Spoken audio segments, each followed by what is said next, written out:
Street Voice, curieux de tout et passionné par l'essentiel. Bonjour à tous et bienvenue dans ce nouvel épisode de notre podcast Street Voice. Aujourd'hui, nous avons le privilège d'accueillir un expert en santé qui va nous éclairer sur la drépanocytose. La drépanocytose est bien plus qu'une simple maladie génétique. Elle a des répercussions profondes sur la vie quotidienne des personnes qui en sont atteintes, affectant leur santé physique, leur bien-être émotionnel et même leurs relations. Pour mieux comprendre cette condition complexe, nous avons invité le Dr Alamou Gado, médecin généraliste.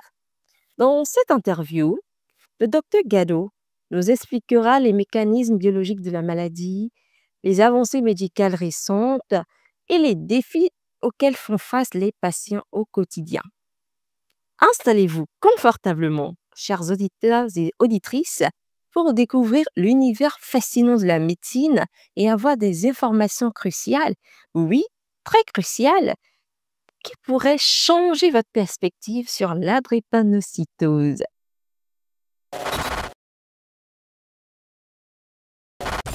Je suis Dr Alamou Gado et je m'en vais vous entretenir sur une maladie génétique qui affecte la qualité de vie des patients, mais dont la prise en charge est très facile, si on peut le dire ainsi.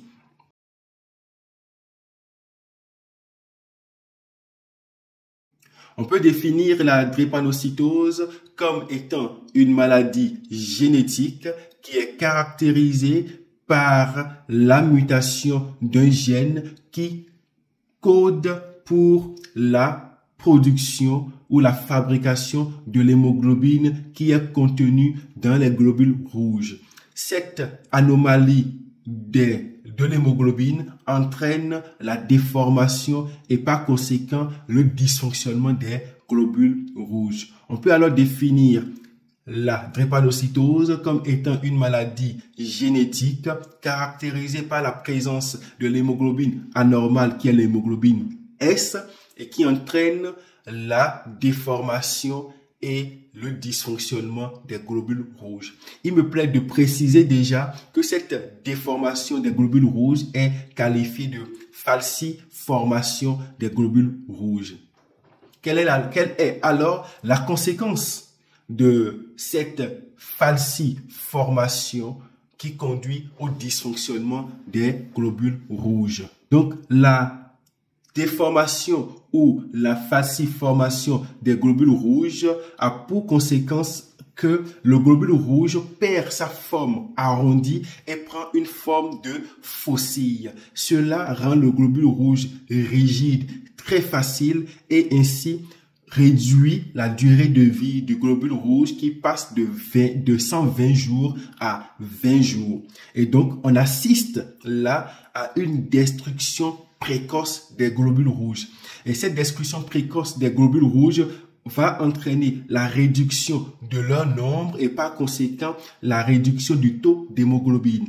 Et la réduction de ce taux, du taux d'hémoglobine, se traduit par une anémie, ce qu'on qualifie généralement dans la drépanocytose d'anémie hémolytique.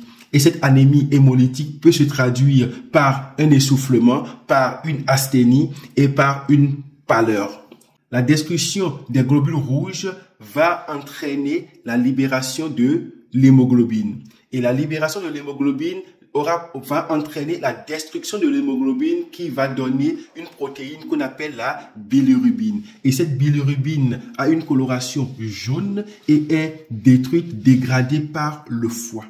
Alors, vu que nous avons une destruction massive des globules rouges, nous aurons une libération massive de l'hémoglobine et donc une quantité excessive de la bilirubine. Alors, le foie qui dégrade cette bilirubine n'arrive plus à assumer son rôle, n'arrive plus à détruire toute la quantité de bilirubine qui se retrouve dans le sang. Et donc cette bilirubine étant de coloration jaune viendra colorer la peau et les muqueuses. C'est pour ça que on verra souvent chez les patients atteints de drépanocytose qu'ils ont ce qu'on appelle l'ictère. Leur peau est de couleur jaune et leurs yeux également est de couleur jaune. On parle alors d'ictère cutanéo-muqueux. Alors, en dehors de l'anémie et de l'ictère, nous avons également un autre phénomène qui est dû à la falciformation ou à la déformation des globules rouges. Ces globules rouges falciformés iront boucher, obstruer les petits vaisseaux dans les organes, ce qu'on appelle le phénomène de vaso-occlusion. Cette vaso-occlusion va empêcher l'acheminement d'une quantité suffisante d'oxygène et de nutriments aux tissus. Et ce phénomène se traduit par des douleurs atroces. C'est des douleurs qui dépassent même les douleurs de l'accouchement. On les appelle des crises vaso-occlusives. Et ces crises vaso-occlusives peuvent être ressenties par le patient dans tous les organes, que ce soit les os, que ce soit l'abdomen, partout où on peut avoir les petits vaisseaux, la personne peut ressentir ces douleurs. Donc, en dehors de l'anémie, de l'ictère, nous avons les crises vaso-occlusives. Cette crise vaso-occlusive peut toucher les poumons. En touchant les poumons, les micro-vaisseaux des poumons, cela va altérer les échanges gazeux au niveau des poumons et se traduire par ce qu'on appelle le syndrome thoracique aigu qui a une manifestation clinique bien définie. Ça peut se traduire par la toux, par la douleur thoracique, par une fièvre ou par des expectorations. Si cette vaso-occlusion vient toucher les micro-vaisseaux ou les vaisseaux de la verge, cela va empêcher le retour veineux. Et si le retour veineux est empêché, cela va entraîner une accumulation du sang dans la verge et donnera une érection qui est douloureuse, qui est involontaire et qui est permanente, ce qu'on appelle le priapisme.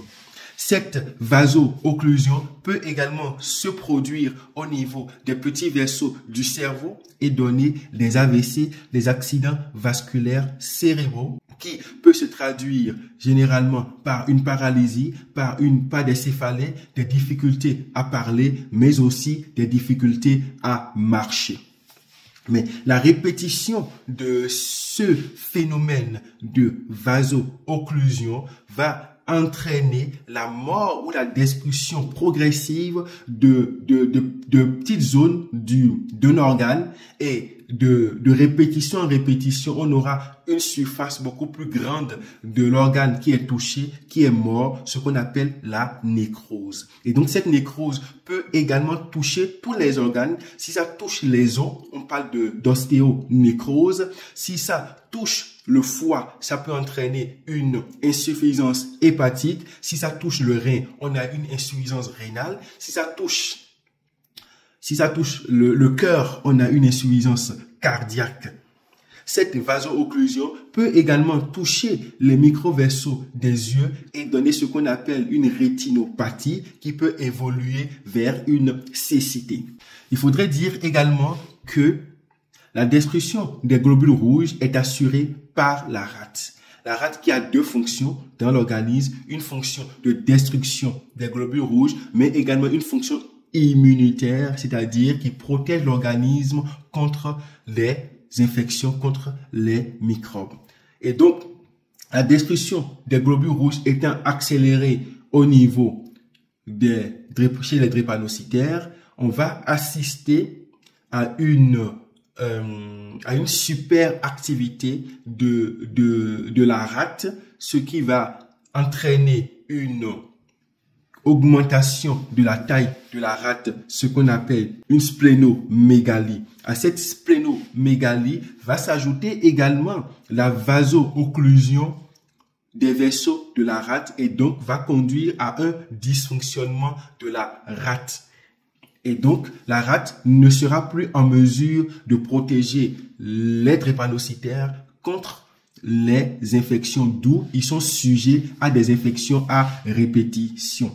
Et cette suractivité de la rate emprisonne une quantité importante des globules rouges et peut aggraver l'anémie, ce qu'on appelle la séquestration splénique. C'est-à-dire que les globules rouges sont emprisonnés dans la rate et cela entraîne la réduction du taux de la quantité des globules rouges dans le sang circulant et donc va aggraver l'anémie. Et chez les enfants, cette crise vaso-occlusive se traduit par une tuméfaction, un gonflement des mains et des pieds, ce qu'on appelle le syndrome main-pied ou pied-main chez les enfants. Donc, voilà un peu la conséquence de cette falciformation ou cette déformation des globules rouges qui va entraîner une anémie, qui va entraîner un ictère, qui va entraîner des crises vaso-occlusives qui peut avoir lieu dans tous les organes. Et donc, si ça intervient au niveau de l'abdomen, on aura des douleurs abdominales. Au niveau des os, on aura des douleurs osseuses. Au niveau de la verge, on aura le priapisme, etc. Si ça arrive également, comme nous l'avons vu au niveau du cerveau, on aura un AVC. Les manifestations cliniques ou les symptômes de la drépanocytose ne sont rien d'autre que l'anémie hémolytique, l'ictère, les crises vaso-occlusives, les infections à répétition, mais également la fièvre qui est aussi un signe d'infection.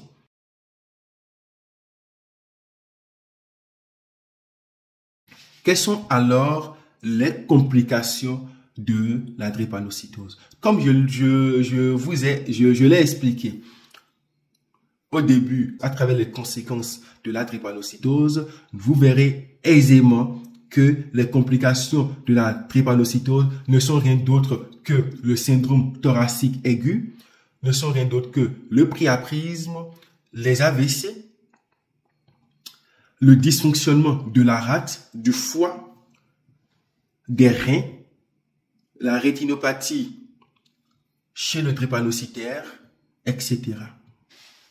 L'ostéonécrose qui est aussi la destruction ou la mort des os.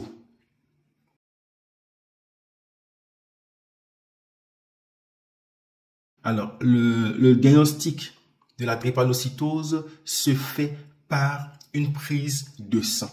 Et sur cette prise de sang, on va effectuer une analyse, un examen qu'on appelle l'électrophorèse de l'hémoglobine qui va permettre de déterminer le type d'hémoglobine que porte l'individu. Si l'individu porte ou le sujet porte l'hémoglobine S, il est alors étiqueté de drépanocytaire. Mais là, il faudrait dire qu'il y a deux types essentiellement de drépanocytose. La drépanocytose homozygote qu'on appelle SS et la drépanocytose hétérozygote qu'on appelle AS.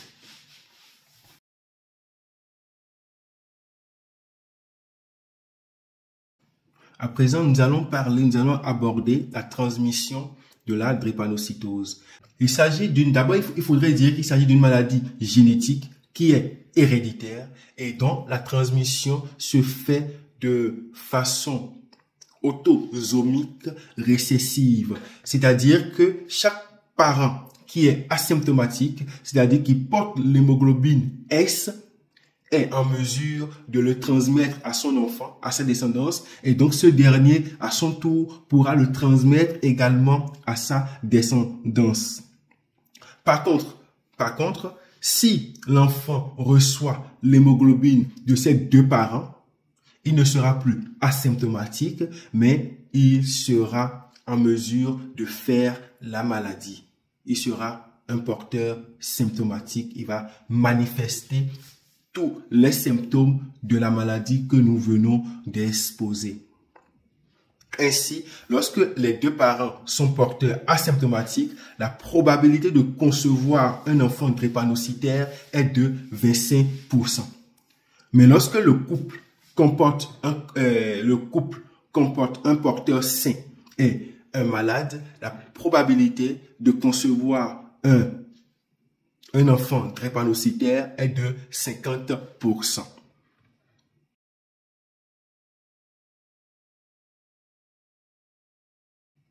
Alors, en termes de compatibilité génétique, qu'est-ce que nous pouvons dire par rapport à la compatibilité génétique? Compte tenu du mode de transmission de cette maladie génétique, on peut déduire que les seuls profils génétiques compatibles sont le profil de l'hémoglobine AA et le profil de l'hémoglobine AS. Alors, voilà les deux profils compatibles que nous avons. Tout simplement que nous avons.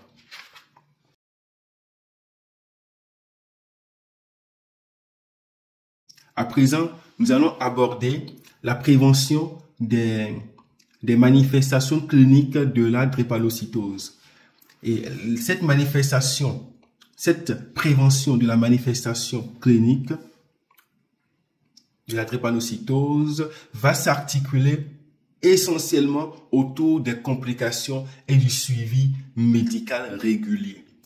Il faudrait dire que la fréquence et la précocité de ce suivi permet de retarder la survenue des complications chez le sujet.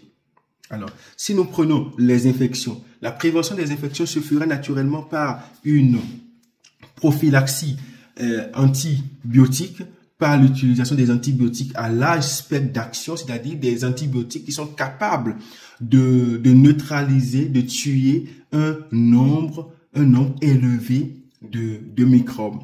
En dehors des infections, nous avons l'anémie. Pour prévenir ou lutter contre l'anémie, on procède à une supplémentation en acide folique et en fer qui participe à la production de l'hémoglobine. La prévention des crises vaso-occlusives. La prévention des crises vaso-occlusives passe par une bonne hygiène de vie et une alimentation équilibrée, une bonne hydratation. Il faut éviter l'exposition à la température, à une température extrême ou à des variations importantes de température. Il faut éviter également des efforts très violents. Il faut éviter également la pratique des sports extrêmes ou qui nécessitent une certaine endurance. Il faut éviter de rester dans des pièces mal aérées ou de séjourner dans des régions dont l'altitude dépasse 1500 mètres, ou à partir de 1500 mètres, l'oxygène commence par diminuer, par se faire rare. Il faut également, en tant que drépanocytaire, pour prévenir les crises vaso-occlusives, de porter des habits amples. Il ne faut pas porter des habits trop serrés qui peut faire une compression au niveau des vaisseaux cutanés et favoriser la survenue des crises vaso-occlusives. En dehors de toutes ces mesures hygiéno-diététiques, il y a également un médicament qu'on appelle l'hydroxyurée qui est utilisé pour prévenir les crises vaso-occlusives chez les sujets drépanocytaires.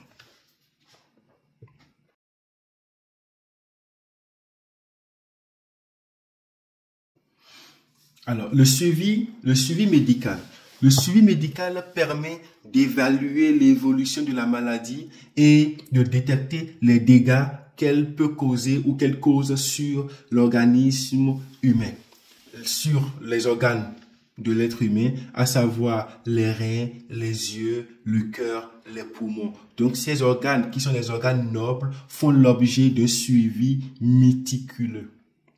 Une échographie cérébrale est également effectuée, une échographie cérébrale qu'on appelle le Doppler transcrânien, qui est réalisée régulièrement, généralement une fois par an, pour suivre le flux sanguin au niveau des artères du cerveau. Et lorsque ce flux est trop rapide, cela peut entraîner un risque de survenue d'AVC, d'accident vasculaire cérébral. Et donc, généralement, dans ce cas, pour prévenir, on fait une transfusion pour prévenir la survenue de l'AVC lorsqu'on remarque à l'échographie qu'il y a un flux rapide au niveau des artères du cerveau.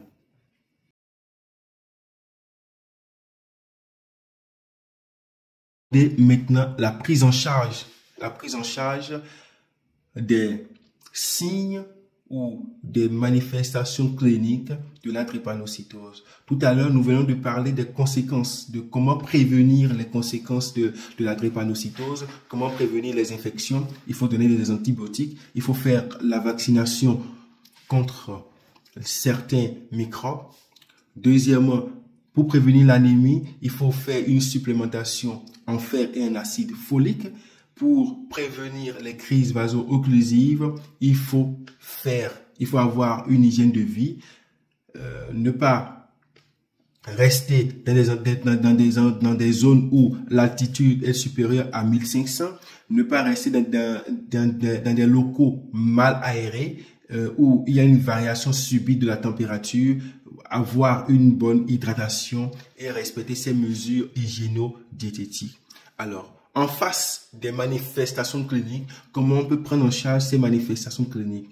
Si nous sommes en face, bien sûr, d'une infection, il faut donner des antibiotiques capables de neutraliser le germe en cause.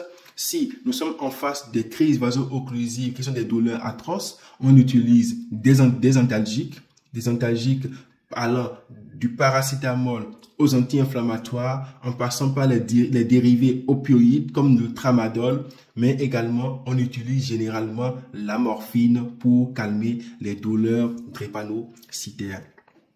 En dehors de ces antalgiques, on utilise également l'oxygène. On fait une oxygénothérapie qui permet de lutter, de gérer les crises vaso-occlusives. En dehors de l'anémie, des crises vaso-occlusives, des infections, on peut également faire une transfusion sanguine en cas d'anémie. Et là, nous avons un taux d'hémoglobine bas avec des signes de décompensation de l'anémie, à savoir la fatigue, l'essoufflement, la pâleur, la tachycardie. Et donc, on fait une transfusion sanguine chez l'individu afin de remonter son taux d'hémoglobine et de corriger cette décompensation ou ces manifestations liées à l'anémie.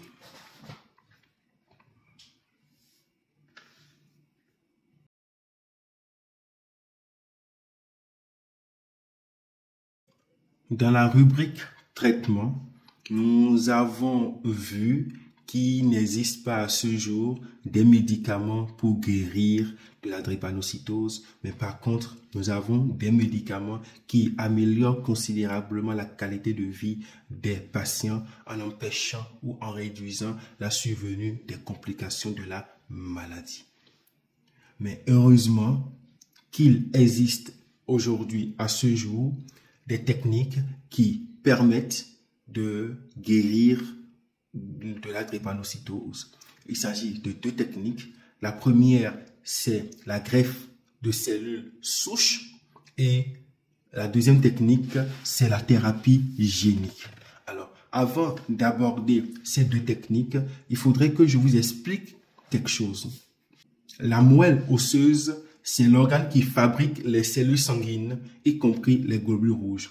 Donc, chez le drépanocytaire, la falciformation ou la déformation des globules rouges est étroitement liée à la moelle osseuse. Donc, c'est cette moelle osseuse du drépanocytaire qui fabrique ces globules rouges-là. Et donc, c'est à ce niveau que se trouve le gène qui code pour l'hémoglobine anormale. Donc, le seul moyen de ne plus avoir d'hémoglobine ou de globules rouges falciformés, c'est d'aller remplacer cette moelle osseuse. Et c'est ce qu'offre la greffe de cellules souches ou la thérapie génique. La greffe de cellules souches, alors, consiste à remplacer la moelle osseuse d'un drépanocytaire par la moelle osseuse d'un donneur compatible.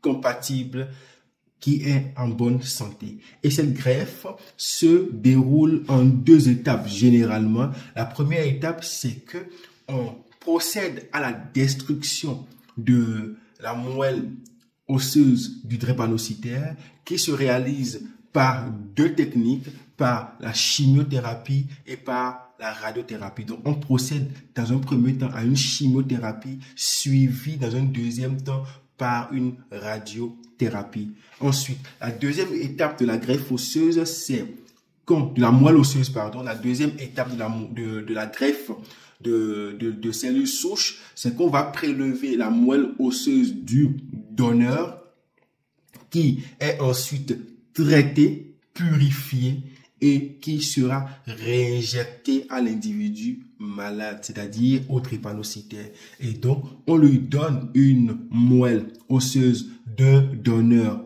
sain, d'un donneur en bonne santé, d'une moelle osseuse qui est compatible. Donc, on procède à un remplacement de sa moelle osseuse. Donc, la moelle osseuse qu'il reçoit va produire dès à présent dans son organisme des globules rouges qui ne sont pas déformés. Et donc, on va assister au remplacement ou à la production de l'hémoglobine normale. Ça, c'est la première technique. La deuxième technique, c'est la thérapie génique. Et cette thérapie génique est proposée aux individus qui ne peuvent pas recevoir de greffe osseuse, de greffe de moelle osseuse. Alors, comment se déroule cette technique de thérapie génique? C'est-à-dire, dans un premier temps, on va procéder au prélèvement de cellules souches du sujet qui est à l'origine de la production de l'hémoglobine anormale et donc de la production de globules rouges falciformés. La deuxième étape, c'est que ces cellules souches prélevées seront ensuite corrigées au laboratoire par des médicaments pour leur donner la capacité de produire des globules rouges de bonne qualité, des globules rouges qui ne sont pas falciformés. La troisième étape, c'est que ces cellules corrigées seront ensuite retraitées pour permettre de débarrasser éventuellement des cellules souches qui n'ont pas été traitées. Et donc, on obtient une quantité donnée de cellules souches correctement traitées qui a été corrigée et qui a cette capacité d'entraîner la production de globules rouges ou d'hémoglobine A. Et donc, ces cellules seront enfin injectées à l'individu et donc va produire progressivement chez le drépanocytaire ces hémoglobines qui sont attendues, c'est-à-dire l'hémoglobine A. Et donc, voilà un peu la thérapeutique dont nous disposons à ce jour. C'est des médicaments dans un premier temps pour permettre de réduire la survenue, pour empêcher la survenue des complications. Et dans un second temps, maintenant, nous avons des techniques très lourdes qui peuvent mettre en jeu c'est des techniques très lourdes qui peuvent permettre de guérir de la drépanocytose. Il s'agit de la greffe osseuse et de la thérapie génique.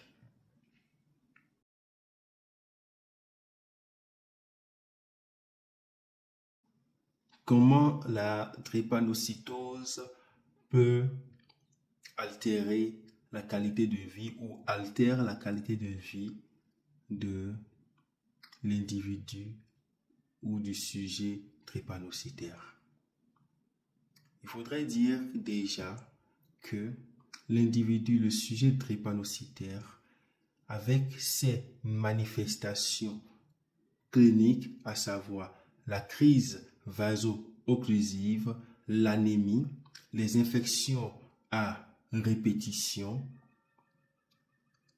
toutes ces manifestations empêchent l'individu de vaquer à ses occupations quotidienne, d'avoir une vie vraiment normale comme vous et moi, à cause de la douleur, une douleur qui est vraiment atroce, qui est comparable, qui dépasse la douleur de l'accouchement, va l'empêcher de faire une activité donnée, de se rendre au travail pour ceux qui travaillent, d'aller à l'école pour l'enfant qui est scolarisé parce qu'il a très très mal, il peut pas bouger, il est souvent alité, il sera alité et dans des cas extrêmes sera hospitalisé. Et donc, on aura des cas d'absentéisme parfois chez le sujet drépanocytaire qui est scolarisé, de repos sanitaire chez les sujets qui travaillent, du fait de leur crise vaso-occlusive ne peuvent pas du tout travailler parce que c'est des douleurs atroces. Ils peuvent pas avoir une activité de la vie quotidienne, surtout pendant leur moment de crise, pendant que tout le monde, quelqu'un qui n'est pas drépanocytaire sort par exemple pour se distraire et tout, eux, ils peuvent pas le faire parce qu'il faudrait qu'ils aient une certaine hygiène de vie qui les empêche d'avoir une vie normale comme tout le monde. Donc, voilà un peu comment la drépanocytose peut affecter d'une manière ou d'une autre la qualité de vie des drépanocytaires. Mais il faudrait souligner qu'un drépanocytaire qui respecte les mesures hygiéno-diététiques, qui a une bonne hydratation et qui prend les médicaments, surtout des médicaments qui vont permettre de prévenir la survenue de ces complications, ce drépanocytaire pourra avoir une qualité de vie meilleure, une bonne qualité de vie que celui qui ne respecte pas les prescriptions médicales. À l'endroit de la famille des personnes drépanocytaires, c'est de les couvrir véritablement d'amour, d'être là, présent à leur côté, de les accompagner, de les soutenir, de leur tenir la main afin qu'ils ne se retrouvent pas tout seuls, confrontés à cette maladie génétique qui est comme un poids, un fardeau qu'ils portent surtout à cause des crises vaso-occlusives.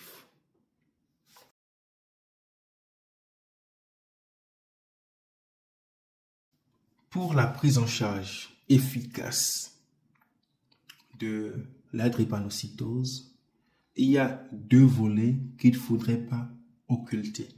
Il s'agit du dépistage précoce et de l'éducation, de l'information et de la communication.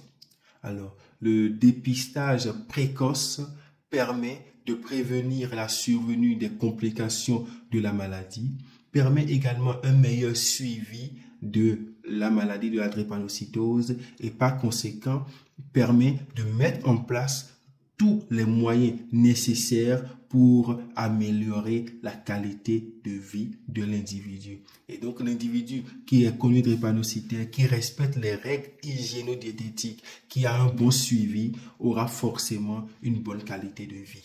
Mais au contraire, cependant, si vous n'avez pas un très bon suivi et que vous ne respectez pas les mesures hygiéno-diététiques, vous n'aurez pas une bonne qualité de vie et vous aurez des complications, la survenue répétitive des complications de la drépanocytose, ce qui pourra éventuellement altérer votre qualité de vie. En dehors du dépistage, nous avons parlé de l'éducation, de l'information et de la communication, qui est un moyen capital de la prise en charge également, qui permet d'informer la population sur l'existence de la maladie, sur ses manifestations cliniques, ses complications et les voies et moyens à emprunter, à utiliser pour prévenir la survenue de la maladie ou pour ne pas transmettre la maladie. Et donc, dans ce cadre, l'individu qui est un porteur asymptomatique pourra mettre en œuvre tout ce qu'il faut pour ne pas la transmettre, ainsi que l'individu symptomatique.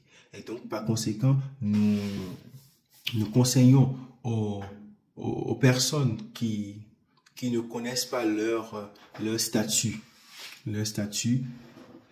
sur le plan de la drépanocytose, de faire le dépistage de la drépanocytose afin de prendre des mesures idoines qui s'imposent.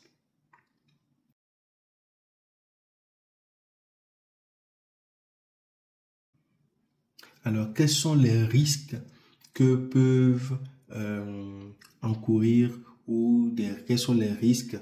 Alors, en termes d'union, quels sont les conseils que nous pouvons prodiguer à la population afin d'empêcher ou de prévenir la transmission de la maladie? Eh bien, si vous êtes un porteur asymptomatique, c'est-à-dire vous avez l'hémoglobine AS, il n'est pas conseillé de vous mettre en couple avec une personne qui est également AS. Si vous êtes également AS, il ne faudrait pas vous mettre en couple avec une personne SS. Parce que dans les deux cas, vous vous exposez à des risques de transmettre l'hémoglobine S à votre descendance qui pourra faire la maladie. Et donc, les unions qui sont conseillées, vivement conseillées, c'est un individu, une personne qui a l'hémoglobine AS, de se mettre en couple avec une personne qui a l'hémoglobine AA. Là, vous êtes sûr d'avoir des enfants sains et des enfants asymptomatiques. Le but ici, c'est d'éviter d'avoir des enfants symptomatiques, des enfants qui vont naître avec l'hémoglobine SS.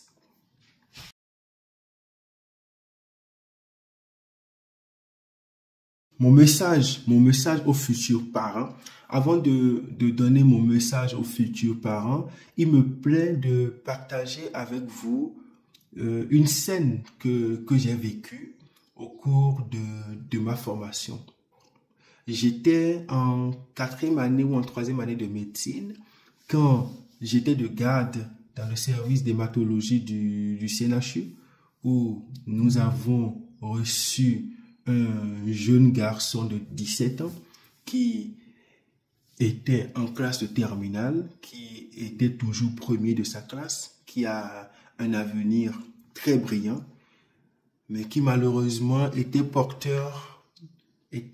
drépanocytaire SS, qui était venu en crise, qui faisait une crise vaso-occlusive et qui malheureusement n'avons pas pu faire grand-chose pour ce dernier et il a rendu l'âme. Et l'histoire douloureuse derrière ça, c'est que le couple avait 4 enfants et le couple est AS, le père était AS, la mère AS, ils ont eu 4 enfants et les 4 enfants sont tous des SS. Et malheureusement, ils ont enterré tous leurs enfants l'un après l'autre. Les 4 enfants sont décédés à cause de la drépanocytose. Ça a été une histoire qui m'a traumatisé et même à ce jour, des années après, quand j'en parle, je ressens cette douleur que j'ai lue sur le visage du père et de la mère lorsque la mort dans l'âme, j'ai dû leur annoncer le rappel tragique et prématuré à Dieu de leur enfant. C'est vraiment douloureux. Donc, c'est avec cette histoire que je finirai cette capsule, cet entretien avec vous pour vous conseiller d'éviter les unions qui vont vous mettre dans des difficultés des années après. C'est vrai, nous entendons les gens dire que le cœur a ses raisons que la raison ignore. Ils ajoutent également en disant que l'amour n'a pas de frontières. Mais ils ignorent quelque chose. Ce qu'ils ignorent, c'est qu'en réalité, l'amour a une frontière ou a des frontières que nous choisissons délibérément d'ignorer. Et donc, en ignorant ces frontières-là, nous devons nous rappeler qu'il y a toujours un prix à payer à une frontière. Et à nous de déterminer le prix que nous voulons payer à cette frontière de l'amour que nous décidons de passer. Quel est le prix que nous voulons payer? Est-ce que nous déciderons de sacrifier notre descendance sur l'autel de notre ego, ou nous allons prendre la sage décision de penser à notre descendance, de la protéger et de la protéger de toute douleur physique, morale et psychique en leur offrant l'avenir dont ils ont besoin, l'avenir ou l'environnement adéquat dans lequel ils vont évoluer pour leur bonheur et pour notre bonheur à nous également. Merci. Je vous remercie d'avoir suivi cette capsule. C'est la première que je fais d'ailleurs et j'espère qu'elle ne sera pas la dernière et que nous allons nous revoir très, très, très prochainement pour parler d'autres affections, pour vous éclairer sur les manifestations de certaines affections également. Merci.